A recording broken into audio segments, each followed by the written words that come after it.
स्वामींच्या दरबारात कोणताही भेदभाव नसतो.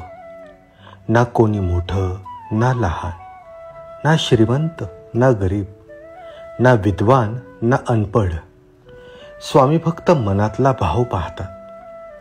तुमची बाह्यावस्था काहीही असो, जर तुमचं हृदय स्वच्छ श्रद्धेने भरलेलं आणि भक्तीने ओथंबलेलं असेल तर स्वामी तुम्हाला आपल्या कुशीत घेतात. स्वामी आईसारखे आहेत.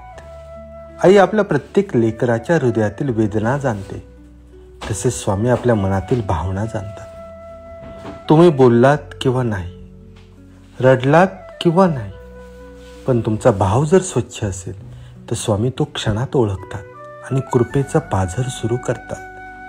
ते कधी विचारत नाही तू काय केलं, तुझी पात्रता किती. ते फक्त पाहतात ह्या जीवाचं हृदय माझ्याप्रती किती समर्पित आहे. आणि जर तुमचं हृदय खरं निस्वार्थ सेवाभावाने भरलेलं असेल तर मग स्वामी काहीच मागत नाहीत. ते फक्त देतात, भरभरून देतात. आपल्याला फक्त एकच काम करायचं आहे, स्वामींचं बोट घट्ट धरून ठेवायचं आहे.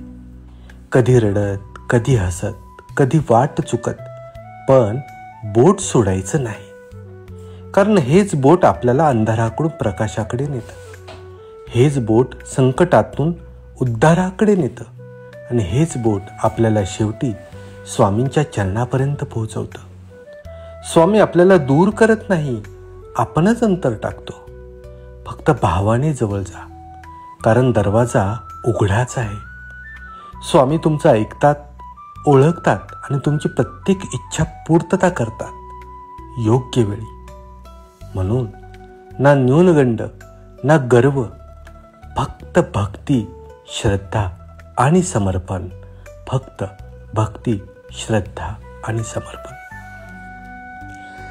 बोला श्री स्वामी समर्थ महाराज की जय. श्री स्वामी समर्थ.